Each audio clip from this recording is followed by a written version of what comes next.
Hello everyone, আসসালামু আলাইকুম। আজকে আমি আপনাদের তৈরি করে দেখাবো মজাদার মোমো বা ডাম্পলিং। তো চলুন আমি চলে যাই কিভাবে তৈরি করেছিলাম। প্রথমে আমি মুরগির ব্রেস্টের মাংস 2 টুকরো করে সিদ্ধ করে নিয়েছি। প্রপারলি সিদ্ধ হয়ে এলে আমি নামিয়ে নেব এবং একটি প্যানে পরিমাণ মতো খাবার তেল দিয়ে দেব। এবার দিয়ে দিলাম রসুন কুচি। রসুনটা ভাজা ভাজা হয়ে এলে আমি একে একে দিয়ে দেব কেটে রাখা পেঁয়াজ কুচি। পেঁয়াজটা নরম হয়ে আসা পর্যন্ত আমি ভেজে নেব এবং সাথে দিয়ে দেব কাঁচামরিচ কুচি।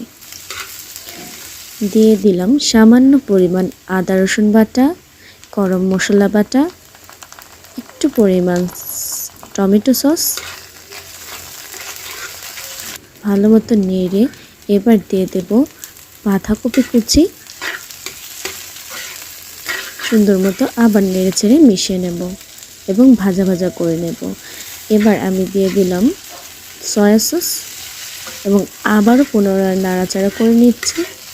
এবার দিয়ে দেব পরিমাণ মতো লবণ। এবার ভালো মতো কষিয়ে নেওয়ার জন্য দিয়ে দিচ্ছি পানি।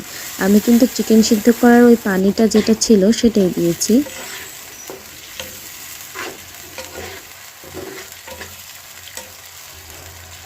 এবার ভালো মতো নেড়ে চেড়ে ঝুরি করে রাখা চিকেনগুলো এখানে দিয়ে দেব। চিকেনটা দিয়ে দেওয়ার পরে যতক্ষণ পর্যন্ত পানিটা শুকিয়ে আসছে ততক্ষণ লো আঁচে বসিয়ে রাখবো। এবার পানিটা শুকিয়ে এলে ধনেপাতা দিয়ে নামিয়ে নেব। হয়ে গেল আমাদের মোমোর পুর।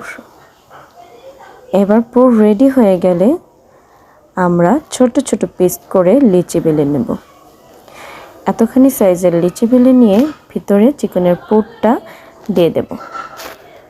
বেশি যার যার ইচ্ছে বেশি করে দেবেন, কম করে দিতে ইচ্ছে করলে কম করে দেবেন। এবার আমি ঠিক এইভাবে ভাঁজ করে নেব, যেভাবে সচরাচর মোমো আমরা খেয়ে থাকি বাইরে। এবারে কাজ হচ্ছে মোমোগুলো সিদ্ধ করে নেওয়া। এবার একটি প্যানে পানি দিয়ে উপরে স্টিনার দিয়ে আমি মোমোগুলো সাজিয়ে দিয়েছি। স্টিনারে অবশ্যই তেল ব্রাশ করে নিতে হবে এবং সিদ্ধ হয়ে গেলে নামিয়ে নেব। এই তো রেডি আমাদের মজাদার গরম গরম মোমো। শীতের দিনে সন্ধ্যা কিংবা বিকেলের নাস্তায় গরম গরম ধোয়া ওঠা মোমো পেলে কার না ভালো লাগে। তাই এভাবেই ঘরে আমার টিপসগুলো ফলো করে তৈরি করে ফেলুন মজাদার মোমো। সো আজ আর নয়, সবাই ভালো থাকবেন, সুস্থ থাকবেন। আসসালামু আলাইকুম।